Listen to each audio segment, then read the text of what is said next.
Movie के starting में हम देखते हैं एमा नाम की लड़की को जो अपनी मैरिज लाइफ से खुश नहीं है। इसका एक्स्ट्रा मैरिटल अफेयर चल रहा है टॉम नाम के आदमी के साथ, लेकिन ये उसे भी खत्म करने जा रही है क्योंकि उसकी कल मैरिज एनिवर्सरी है और ये अपनी मैरिज लाइफ को फिर से स्टार्ट करना चाहती है। इसका हस्बैंड मार्क एक बहुत बड़ा लॉयर है। अगले दिन वह उसके ऑफिस जाती है तो डेस्क पर उसी की फाइल रखी हुई थी, जिससे हमें काफी कुछ पता चलता है। कुछ साल पहले जब एमा एक फोटोग्राफर थी तो बॉबी नाम के एक चोर ने उस पर अटैक किया था, जिससे एमा को काफी चोट आई थी, लेकिन वह बॉबी की आंख में चाबी घुसाकर भाग निकली थी। यदि मैं उसकी जगह पर होती तो उसकी दोनों आंखें फोड़ देती। तब उसका केस मिला था मार्क को और तब ये पहली बार मिले थे। मार्क ने ही बॉबी को जेल में डलवाया था, लेकिन अब वह फिर से बाहर आ रहा है और शायद इसी एहसान के बदले एमा ने मार्क से शादी की होगी। यहाँ ये भी पता चलता है कि मार्क टॉम का बॉस है और मार्क के सामने वे दोनों ऐसा दिखा रहे हैं जैसे वो एक दूसरे को जानते तक नहीं है। इसके बाद मार्क और एमा डिनर पर जाते हैं। वहाँ मार्क एमा को गिफ्ट करता है एक नेकलेस, लेकिन एक आखिरी सरप्राइज बाकी था। वह उसे लेकर जाता है अपने लेक हाउस पर, जहाँ पर वह पहले जाया करते थे। वहाँ मार्क ने अपनी शादी की सालगिरह को स्पेशल बनाने का पूरा इंतजाम किया हुआ था। पूरे घर को सजाया हुआ था। एक रूम में उनकी फोटोग्राफ भी लगी हुई थी, जिसमें वह काफी खुश लग रहे थे। अभी तक कुछ भी ठीक नहीं चल रहा था, पर मार्क उससे प्रॉमिस करता है कि वह सब कुछ ठीक कर देगा। ये दिन उनका हैप्पीली निकल जाता है। जब एमा सुबह उठती है तो मार्क उसके पास ही बैठा था। वह बहुत खुश थी, पर वह देखती है कि उसका हाथ मार्क के हाथ के साथ चेंड है। अभी वह कुछ समझ भी नहीं पाई थी कि मार्क खुद को गोली मार लेता है। ये क्या हुआ, क्यों हुआ, एमा यह सोच रही थी कि सुबह होने तक तो सब कुछ ठीक था, पर सडनली ये क्या हो गया। एमा को उसके मरने का दुख नहीं है, उसे तो यह चिंता है कि अब वह यहाँ से कैसे निकले। काफी देर तक सोच समझ लेने के बाद वह फोन ट्राई करती है, लेकिन अफसोस वह भी डेड था।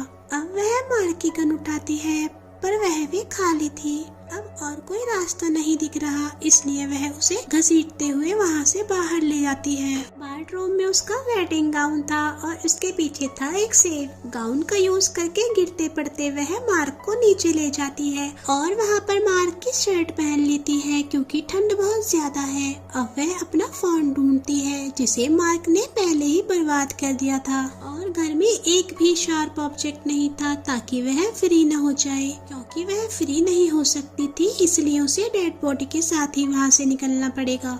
वह उसकी पैंट भी पहन लेती है और किसी तरह उसे घसीटकर कार तक ले जाती है। उसे कार में डालकर वह जाने के लिए रेडी थी, पर इसका भी फ्यूल खत्म था। ये काम भी मार्क का ही था। कार में मार्क ने एक रिकॉर्डिंग छोड़ी थी, जिसमें वह बताता है कि वह सब कुछ जान गया था। वो कहता है कि जो कुछ मैंने तुम्हारे लिए किया उसके बदले तुम्हें मेरे साथ फेथफुल रहना चाहिए था। तुम सफर करोगी, फिर भी मुझे इस बात का दुख रहेगा कि मैं तुम्हारी शक्ल देखने के लिए वहाँ पर नहीं होऊंगा। वह उसकी बॉडी को फिर से घसीटकर घर में ले जाती है। सबसे पहले वह अपना खून साफ करती है। एमा का ध्यान नेकलेस पर जाता है, जो पूरी तरह उसके गले में फंस चुका था। वह काफी कोशिश करती है उसे निकालने की, लेकिन वह नहीं निकाल पाती।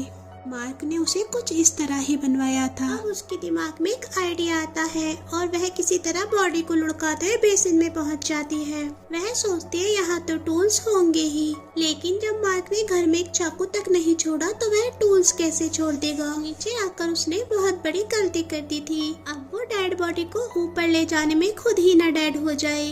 कई बार गिर पड़ के वह ऊपर पहुंच ही जाती है, लेकिन उसके हाथ की हालत खराब हो जाती है। वहीं पर फोटोग्राफ वाला एक रूम था, वहीं मार्क और एमा की फोटोज हैं। साथ में एक बड़ी सी फोटो है बॉबी की। भी वह परेशान हो ही रही थी, तभी उसे कार की आवाज सुनाई देती है। कोई उस घर की तरफ आ रहा था। बहुत स्पीड में दरवाजा लॉक करती है और तभी वह देखती है कि वह टॉम है, और वह इसलिए आया था क्योंकि एमा के मोबाइल से मार्क ने उसे मैसेज किया था, यानी कि वह दोनों के लिए ही कुछ प्लान कर रहा था। और एमा उसे सब कुछ बता देती है। तब टॉम कहता है कि ये सब उसने रेड पड़ने की वजह से किया, उसने कोई तुम्हारी वजह से सुसाइड नहीं किया है। कल रात मार्क के ऑफिस में रेड पड़ी थी, जहाँ पर कई सारे सबूत मिले और मार्क के खिलाफ छेड़छाड़ करने का आरोप है। यानी कि मार्क पहले ही जानता था कि वह पकड़ा जाएगा और उसका करियर खत्म है। वह जेल नहीं जाना चाहता था, तो उसने सुसाइड ही बेटर ऑप्शन समझा और जाते जाते वो एमा को भी फंसा गया।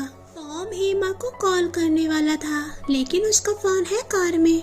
वह फोन लेने ही जा रहा था, तभी वह देखता है कि एक ट्रक उनकी तरफ आ रहा है, जिसे टॉम ने रास्ते में देखा था। यही मार्क का मास्टर प्लान था। टॉम एमा को अंदर भेजकर खुद सारी सिचुएशन हैंडल करता है। ट्रक में से निकलता है जिमी, जो कहता है कि वह एक प्लम्बर है और मार्क ने उसे बुलाया था। टॉम उसे पैसे देकर वापस जाने को बोलता है, पर वह जा ही नहीं रहा था, यानी कि वह कोई प्लम्बर नहीं था, यहाँ कुछ और ही करने आया था। और यहाँ वह अकेला नहीं आया था। ट्रक में से उसका भाई निकलता है, जो कि टॉम को मार देता है।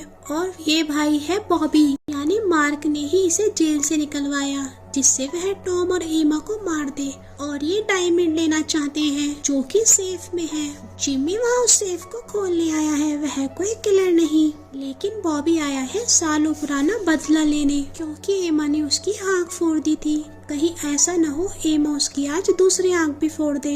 वो दोनों घर की तलाशी ले रहे हैं और एमा किसी तरह पहुंच चुकी है एक शेड में, जहां पर उसके पास में एक बोट है, जो कि अभी उसके किसी काम की नहीं है, क्योंकि पूरी लेक जमी पड़ी है। लेकिन उस बोट में है कुल्हाड़ी, जिस कुल्हाड़ी से वह मार के हाथ को काट रही है, ताकि वह उससे फ्री हो सके। तभी वहाँ जिमी पहुँच जाता है, तो वह जल्दी से बोट में छिप जाती है और जिमी डेड बॉडी को देखकर बौखला जाता है। वो बॉबी को लेकर आता है, लेकिन जब तक एमा फ्री हो चुकी थी, वे दोनों देखते हैं कि यह तो वही आदमी है जिसने उन्हें हायर किया था। पर अब जब ये मर गया है, तो काम पूरा करने या ना करने से क्या फर्क पड़ता है। इसलिए जिमी कहता है कि हीरे लेकर यहाँ से निकल लेते हैं। बॉबी को तो रिवेंज चाहिए। एमा वहीं छुपकर सारी बातें सुन रही है और उनके जाने के बाद उसे एक कैन भी मिल जाती है, जिसमें फ्यूल है। उसे लेकर बचते बचाते वह कार तक पहुंच जाती है। ऐसे ही वह फ्यूल डालना शुरू करती है, वहां पहुंच जाता है बॉबी।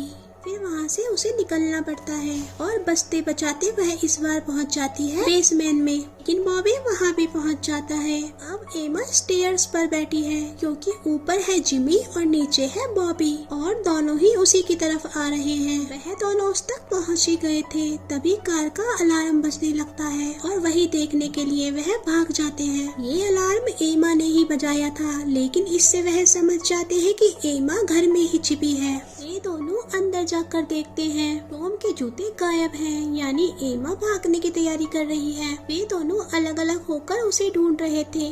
एमा दोनों पर अटैक करके वहां से टॉम की कार तक पहुंच जाती है, लेकिन उसके पीछे बॉबी भी पहुंच जाता है।